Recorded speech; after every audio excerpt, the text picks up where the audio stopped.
You can cheat on somebody, but you can love them still. Like, that makes no sense to me. How can you love... Hi guys, welcome back to my channel. If it's your first time tuning in, make sure you hit that subscribe button down below. Turn on all post notifications so you can see all my future videos. Today we have here a smoothie, and it's similar to the one I made in my last video, but instead I added pineapple, so it's like tropical smoothie. But I'm not paying $7 for tropical smoothie anymore. This right here tastes like the real thing, and even better. So as you can tell by the title of today's video, we're talking some relationships. So I asked my Instagram story and some of my Snapchat friends some questions and some polls, and we're gonna get right into them.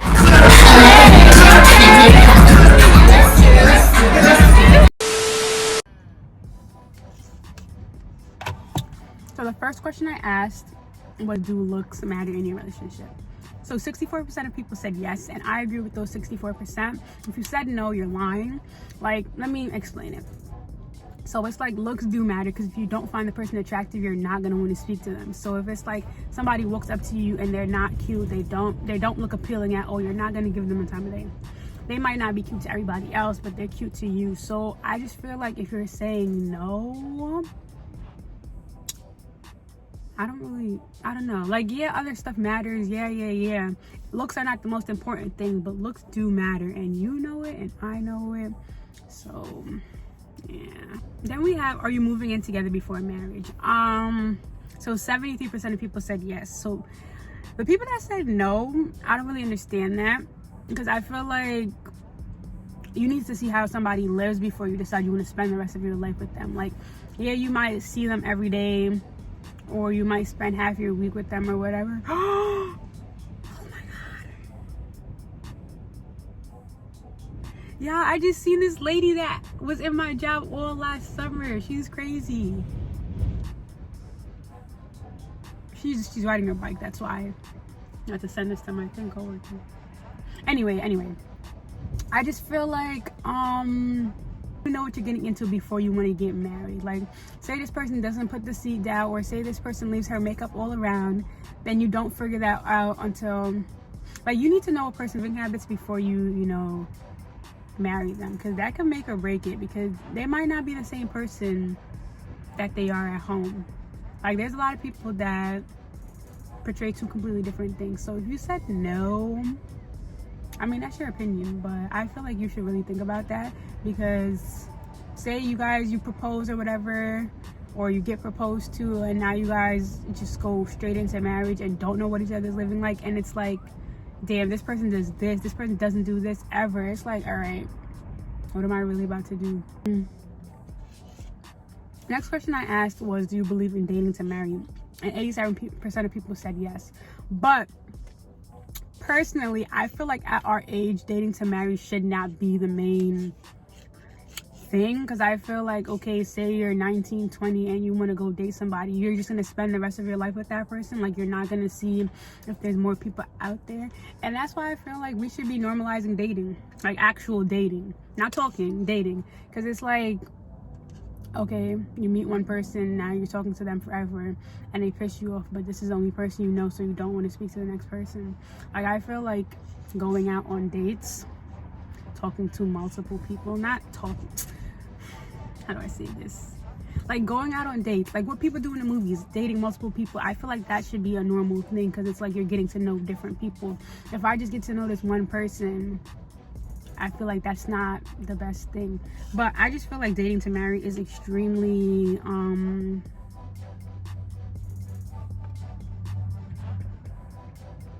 I don't know the word, but I just feel like it's like putting a rush on your relationship, because now that's your only goal with this person. You're gonna try to see the best in everything they do, even if they're not doing that because you want to marry them. Like, I feel like you should be dating, and then if you end up liking that person oh so much, or you guys take it to the next level, exclusive, all that, and you guys are feeling each other, then okay, marriage is the next thought. But I don't think your first thing should be, yeah, I want to marry this person, or I'm not getting into a relationship. Nope.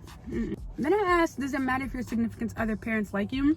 And 26% of people said no. I feel like that should matter. Like, it shouldn't be a defining factor in your relationship, but I feel like you're not supposed to go out of your way to be liked. But like, if they like you, you should want that. Like, I feel like you should want a relationship with who you wanna, you know, eventually be your mother and father-in-law. Like, why would you not want them to like you? Like, yeah, some parents are just crazy and just don't, they have their own set of standards for their child, but I feel like as your significant other or whatever, you should want a good relationship with their parents, especially if they have a good relationship with their parents. So I don't really, that's just my thought on that. I don't really know. Then the next one is getting closure worth it. So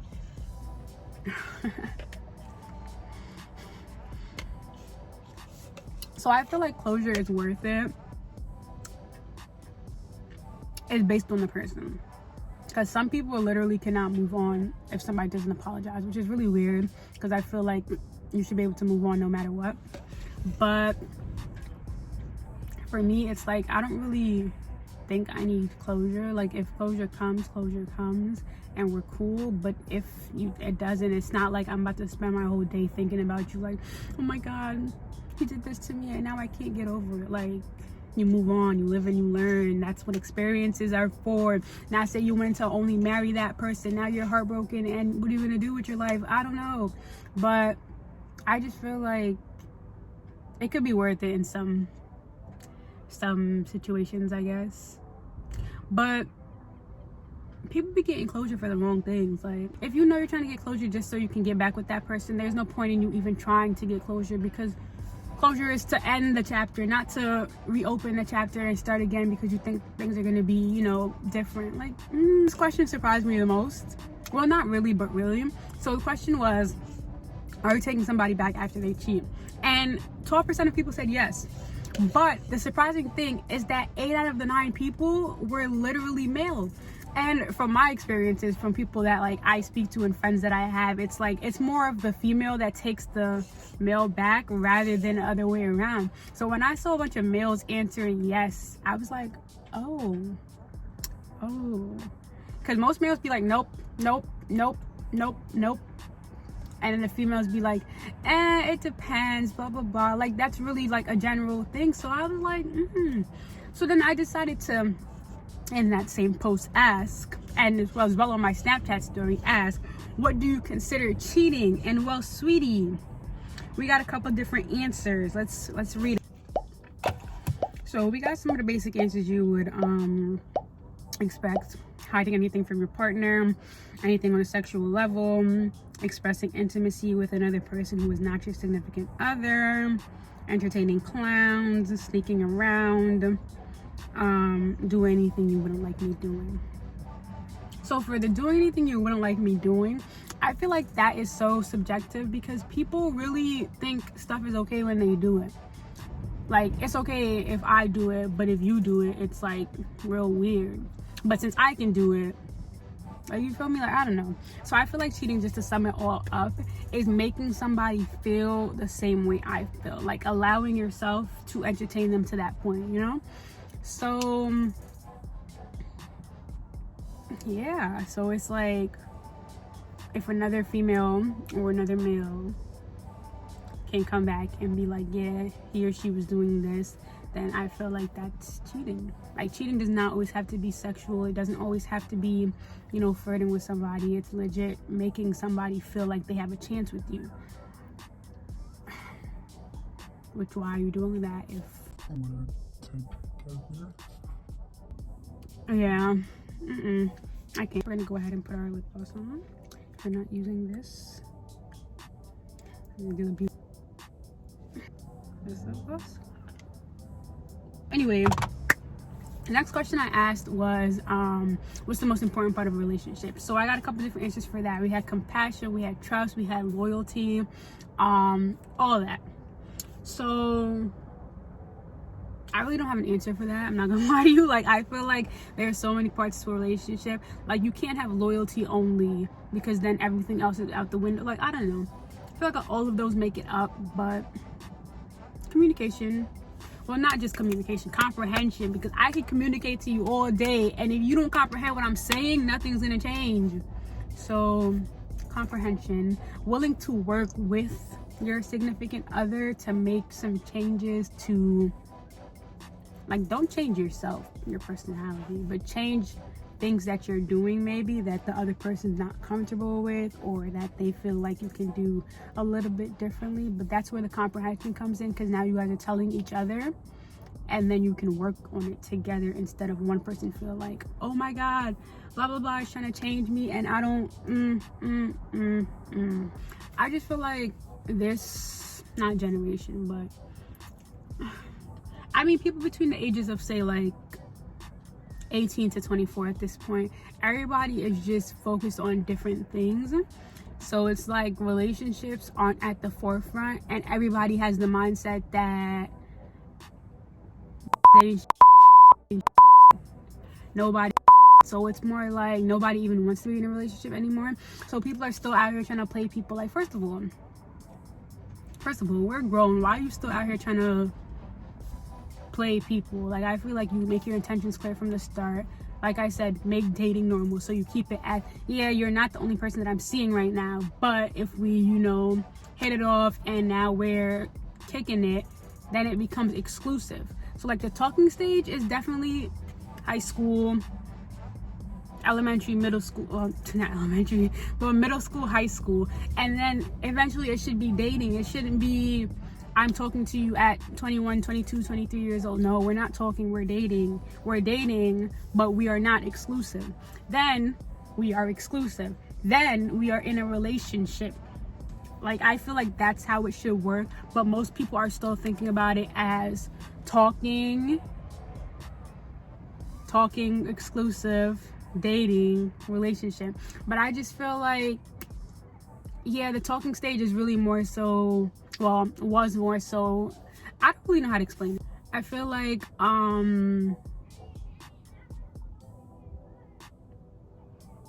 dating is what our talking stage, which like was in high school. It's like, okay, we're getting to know each other, we're getting to know things about each other, we're seeing if we click and stuff like that. That's what dating is, and that's why it's okay to still see other people, because we don't know if we're what each other wants right now. You feel me? I feel like you feel me. If you feel me, leave a comment and say you feel me. But yeah, I just feel like everybody just has the mindset that everybody's toxic, this and that. Like, if you think everybody's toxic, what do you expect to happen?